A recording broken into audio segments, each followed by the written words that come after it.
Two men are fighting for the same prize. One is the sitting governor. The other controls the party structure, the local government chairman, the assembly speaker, and has the president's private number saved. But here is what nobody is telling you. Fubara has not surrendered. He has moved the battle entirely off the governorship ballot and into a terrain where Wike's structure cannot follow him as easily. While every analyst is busy declaring Wike the winner of the 2027 race, both camps are executing strategies that have nothing to do with who becomes governor in February and everything to do with who controls Rivers State for the decade after that. What are those strategies, and which one is more likely to succeed? To understand what is being built right now, you need to understand what each side lost and what each side still holds. Fubara became governor in May 2023, chosen and installed by Nyesom Wike, who had governed Rivers for 8 years and expected to remain the power behind the throne. Instead, Fubara governed like a man who intended to own the job. He blocked what sources described as Wike's attempt to divert chunks of the state's monthly allocation. He refused to rubber stamp Wike's preferred appointments. The relationship collapsed publicly within months.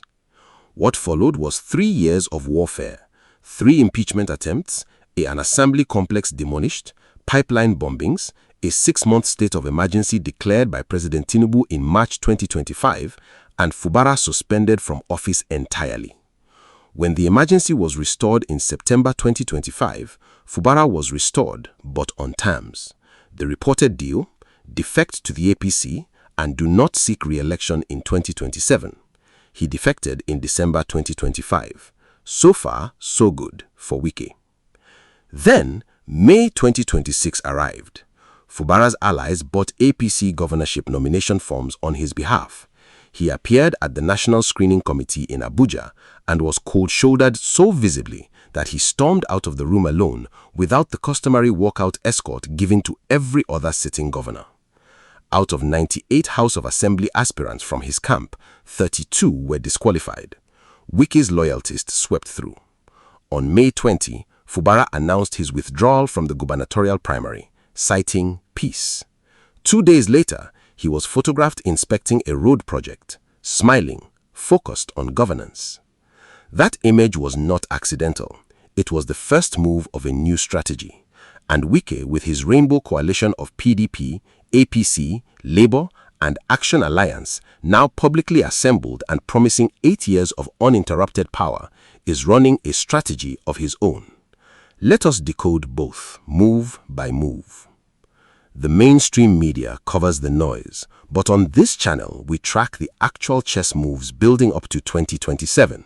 If you want to understand how power really shifts in Nigeria before it breaks on the news, hit that subscribe button right now and turn on notifications. Let's look at how the rules are being manipulated. Here are the institutions in play, and which camp controls each one. Wike's camp controls the Rivers State APC structure, the APC governorship candidate in Kingsley Chinda, the bulk of the State House of Assembly through Speaker Martin Amaihuile's bloc, and significant influence over the Rivers PDP machinery, which is why the Rainbow Coalition is structurally coherent. He also controls the LGA chairman through long-standing grassroots networks built over 8 years in Government House, and crucially, through the national APC leadership's difference during the screening process, he has demonstrated that he can reach into federal party organs when it matters.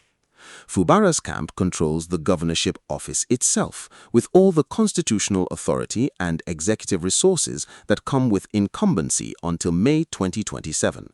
He controls the state budget. He controls appointments in the executive arm. He controls the signature on every contract in Rivers State for the next 10 months. And through his 32 House of Assembly candidates, even if some were disqualified from the APC primary, he is now positioning them to run on other platforms or exploit the APC's internal appeal process. Keep this question in your mind. Why did Wike's camp feel it necessary to also disqualify Fubara's 32 House of Assembly candidates at the APC primary level? I will answer that at the close, because the answer reveals the one thing Wike's strategy still cannot fully neutralize. Now look at the legal architecture governing the 2027 Rivers election. The governorship election holds on February 6, 2027. INEC has set the campaign window beginning September 9, 2026. Party primaries were to be concluded by May 30, 2026, meaning the APC ticket is now formally Kingsley Chinda's. Any court challenge to that ticket faces an extraordinarily tight legal timeline. The constitutional provision under Section 178 means the sitting governor, regardless of political crises, retains full executive authority until the day a new governor is sworn in. That is Fubara's last legally protected terrain. Wike's playbook has 5 active moves. Move 1, the Rainbow Coalition itself. By assembling PDP, APC, Labour Party and Action Alliance under one umbrella, Wike has structurally eliminated the opposition. Any candidate not inside the coalition is effectively running against the combined machinery of all 4 parties simultaneously. He has publicly declared the governorship election gone and the presidential election gone. This is not bravado, it is a declaration that the result has already been agreed at a level above the ballot. Move 2, the House of Assembly sweep. By clearing Wike loyalists while disqualifying Fubara's candidates at screening, the coalition is targeting a clean majority in the new assembly. A governor with a hostile assembly can be paralyzed. A governor whose allies hold the assembly majority governs without friction. Wike is not just chasing the governorship, he is engineering total legislative control. Move 3, the 8-year framing. When Wike publicly says the Rainbow Coalition will be in power for 8 consecutive years, he is sending a calculated message to every undecided politician in Rivers State: defect now or be frozen out for nearly a decade. That is a recruitment strategy disguised as a boast. Here is the statistic that puts all of this in perspective. Rivers State receives approximately 400 billion naira monthly from the Federation account, more than most African countries' entire national budgets in a single month. Control of Rivers State governorship is not just political prestige, it is the single most lucrative executive office below the federal presidency in Nigeria. That is why Wike has fought this battle for 3 years without pausing. The stakes are not personal, they are financial architecture. Now here's Fubara's counter playbook, and it's more sophisticated than it looks. Move 1, legacy governance.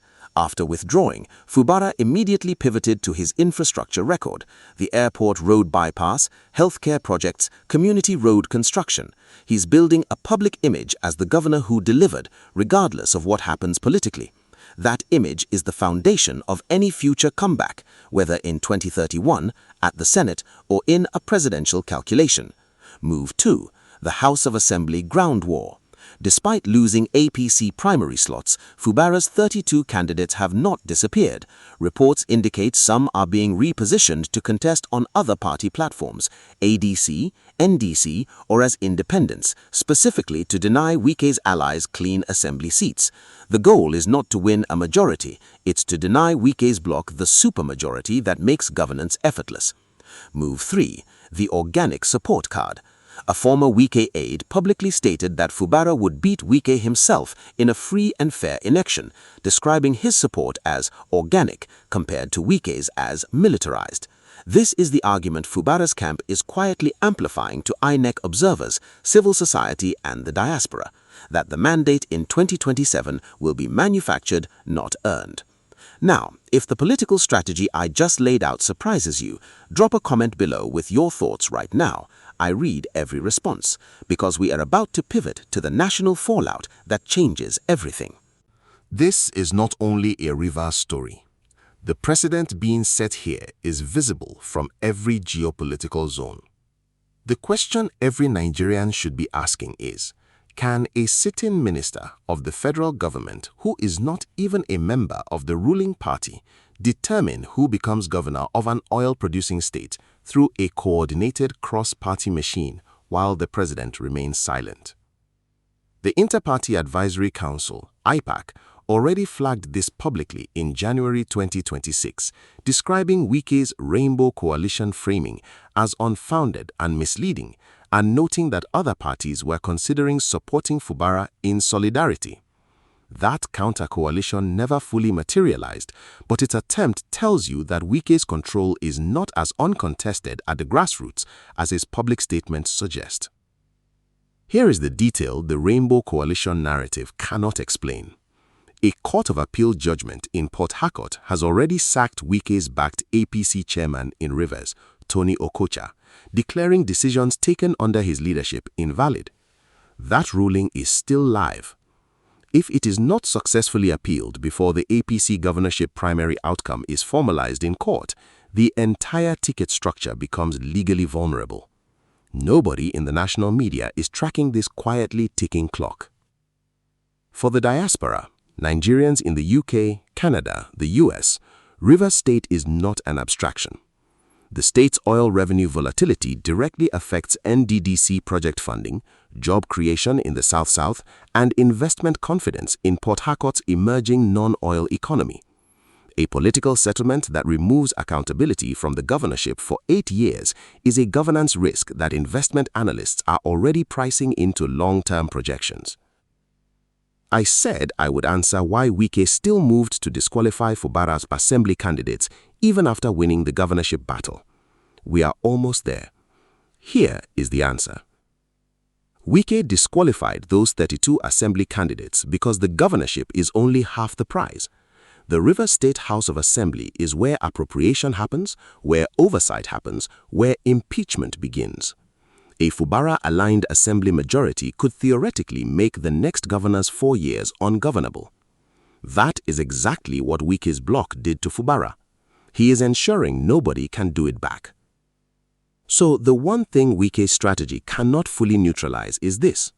Fubara still controls the state executive machinery until May 2027.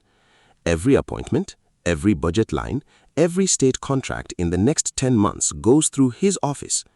If he uses that window strategically, deepening his community infrastructure footprint, locking in loyal local government relationships, and positioning his assembly candidates on alternative platforms, the defeated man narrative may look very different by February 2027. The most dangerous assumption in Nigerian politics is that a political concession equals political death. Olusegun Obasanjo was imprisoned. He became president. Atiku Abubakar lost 5 presidential elections. He remained the most resourced opposition figure for 15 years. Fubara is 51 years old, debt-free politically in the sense that he now owes nobody a second term and has built genuine goodwill in a state where organic support is rare. The 2027 ballot will tell us who won the election. The 2031 ballot will tell us who won the war. Watch 3 things in the next 90 days. Whether the Court of Appeal ruling on the APC chairmanship is successfully appealed, whether Fubara's House of Assembly candidates secure alternative platforms before the September campaign window, and whether Tinubu makes any direct public statement on the Rivers governorship before the February election. Presidential silence in this case is itself a political position. Demand transparency from INEC on its voter register verification in Rivers State. Demand that civil society organizations deploy independent observers to every local government during the primary and general election processes. And regardless of where you stand on either man, understand that what is being normalized in Rivers State is a template that any future administration in any state can replicate. We are building the most politically informed community for Nigerians at home and across the diaspora. If this analysis gave you absolute clarity, share it with one person who needs to see it. Hit subscribe right now so you don't miss our next major upcoming breakdown, where we expose how Tinubu's 2027 re-election machine is quietly restructuring the National Assembly and which sitting senators from the opposition are already switching sides ahead of the primary season.